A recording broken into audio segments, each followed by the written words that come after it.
Hey, it's Bill, and you're tuned into Three Questions and a Song, episode number 92, where the title of the show says it all, and it still kind of doesn't.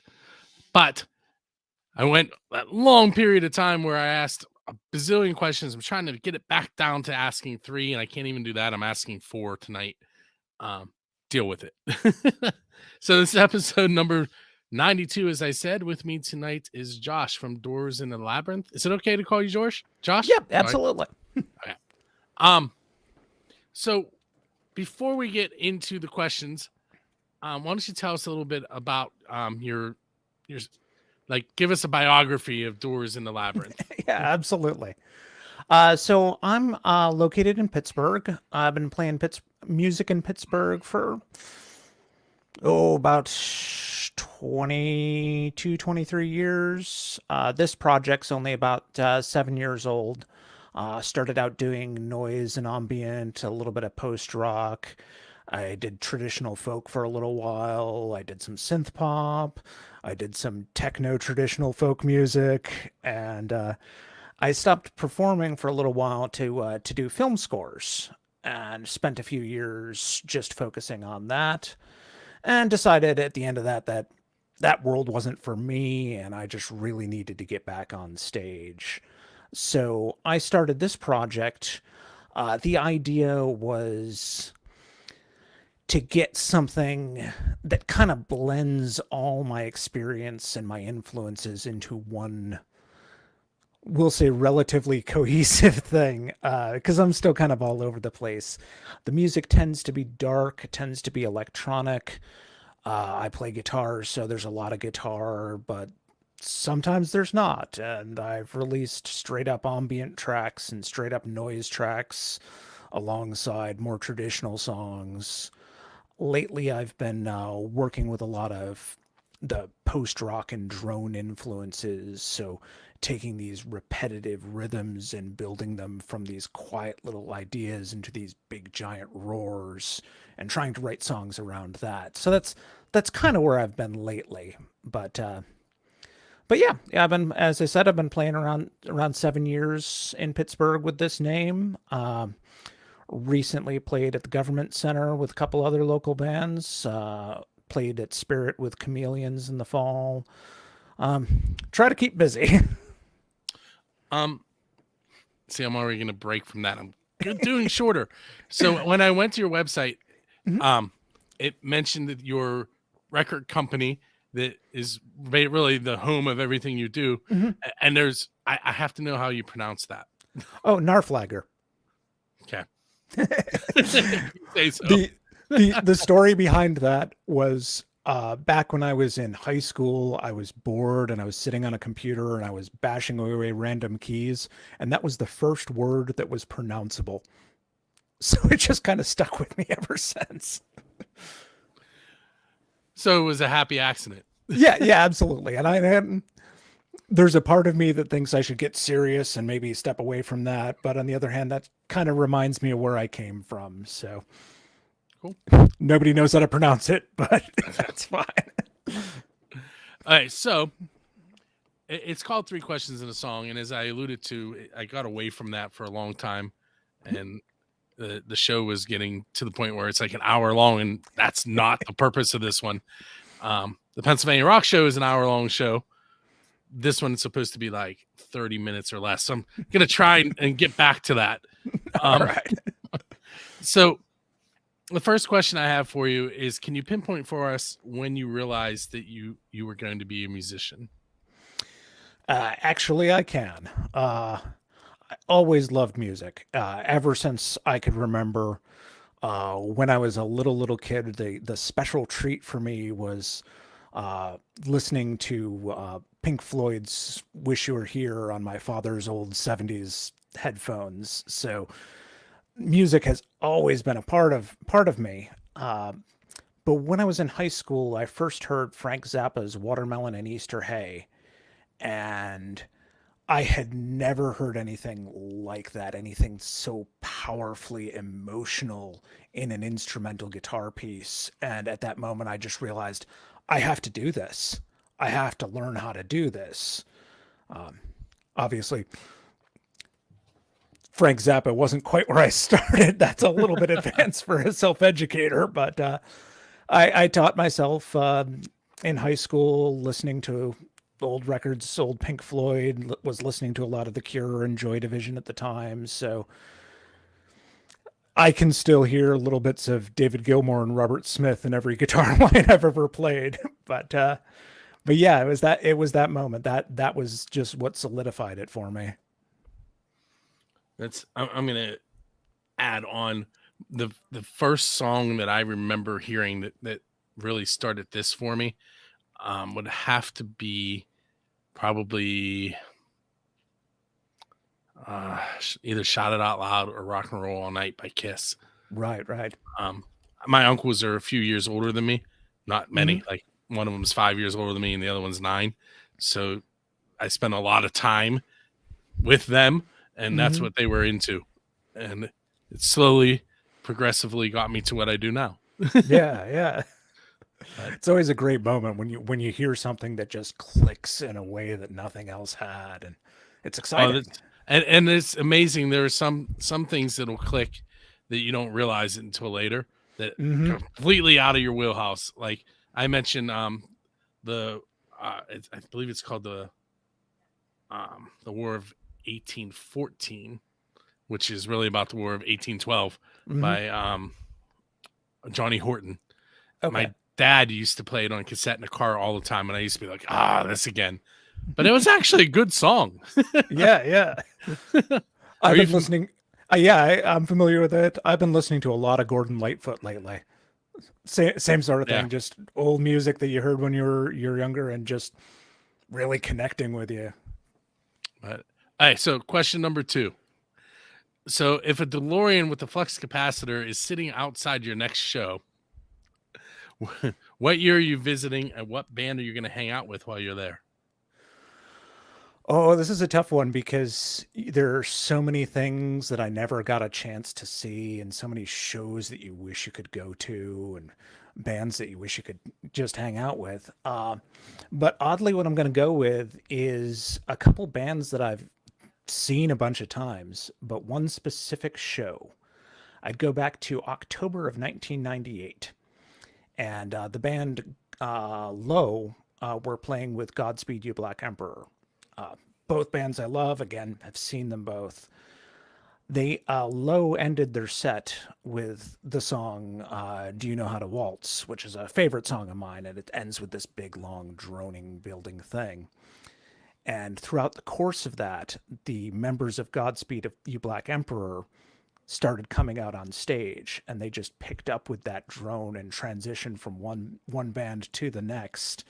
And I've only ever heard these low quality bootleg recordings of it, and even that, they're such a powerful recording that I can't even imagine what it would have been like to be there and to witness that thing that, as far as I can tell, only really happened that one time.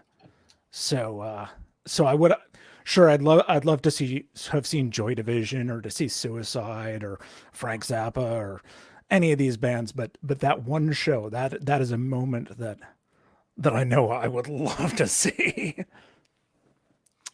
I am I'm full of I'm going to add things tonight. Yeah, Um that's great. so I used to work at Kennywood, Mhm. and I was a manager, and the manager of the other I managed Kittyland.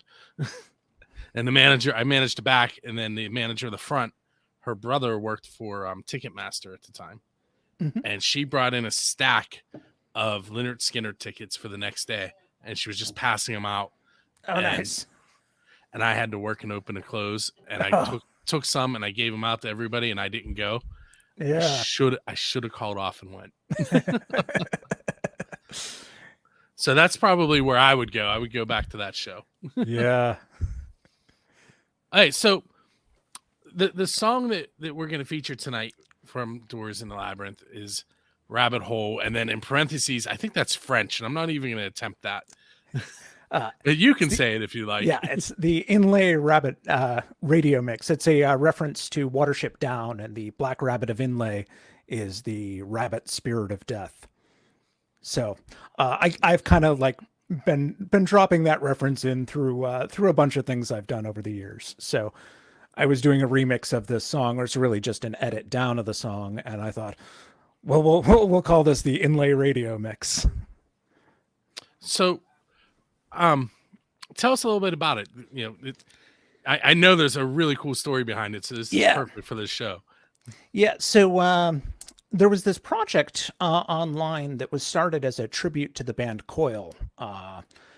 Anybody who's into electronic industrial music, Coil was one of those legendary bands. Another one I never got a chance to see live. If that time machine is sticking around for a few more days. And it started out first, they were just doing a tribute album where everyone did covers, and I wasn't really all that interested.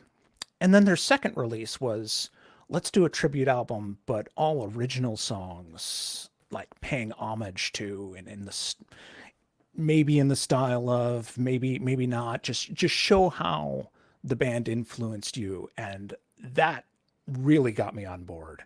So I did one of those, and that was fantastic.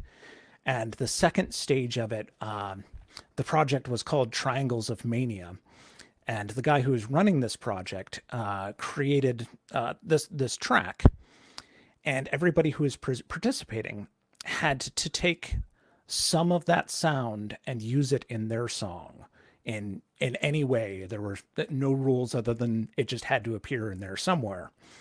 So, one of the things that Coil were often known for are a lot of deep occultism, esoteric references. And I got thinking about that and thinking about how you start thinking about these things and how easy it is to spiral down into it, and how that's all you can think about. And honestly, that's kind of my relationship with music. Like, I start doing it and that's all I can think about. And so I wrote this song about that kind of obsession. And I took the sounds that they gave me. One of the lead synth voices that you hear was me mangling that sound and stretching it out and creating a melody with it. And then I wrote the rest of the instrumentals to go with it. I sang on it. Not a lot of people on that project were risking recording vocals, but I love to sing, so I'm always going to do that if I get a chance. Very cool. So this rabbit hole thing is going to come into play a little later. Kind of Alice in Wonderland, that rabbit hole. You'll see what I mean. But what we're going to do now, I'm also a huge Lewis Carroll fan, so I'm all on board with that. So what we're going to do now is we're going to take a moment and we're going to listen to Rabbit Hole Inlay Radio Edit by Doors in the Labyrinth, and we'll be right back with some more questions for Josh. For those of you that are watching either live or Memorex, there's an old reference for you.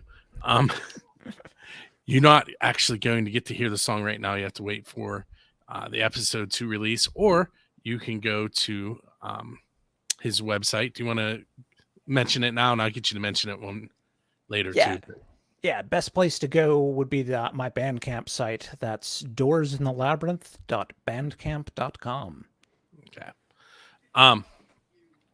So you know what I'm going to do, since we're kind of in this part that I'm going to cut out anyway, I am going to go ahead and add that to a banner and put it up on the screen. Not Johnny and the Razor Blades. We can plug them too. What the hell? Where's in the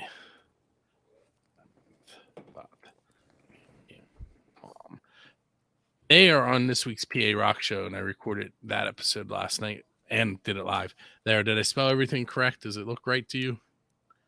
Yep, that's right. Yeah.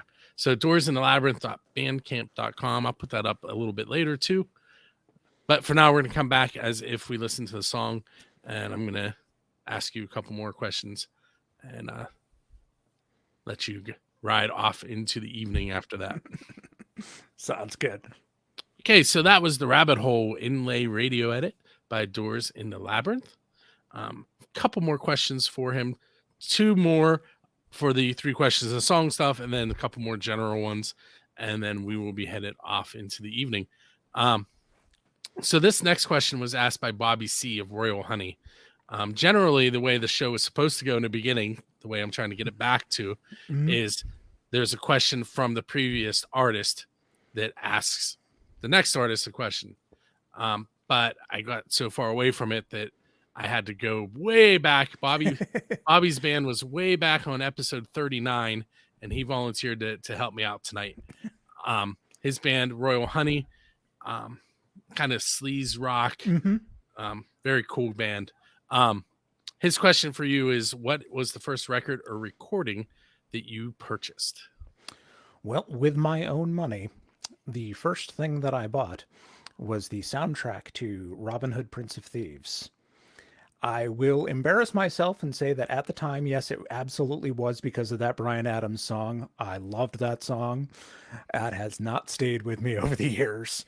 However, Michael Kamen's score just absolutely blew my mind. And even as a kid, I guess I would have been late middle school, early high school, that kind of clicked into, hey, film music, that's a thing that I'm going to really enjoy.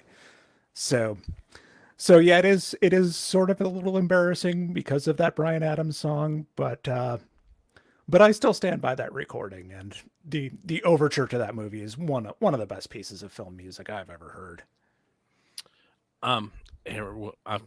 Again, interject something. You can't be embarrassed by that. I used to own Michael Jackson Thriller, and I used to own a New Kids on the Block album.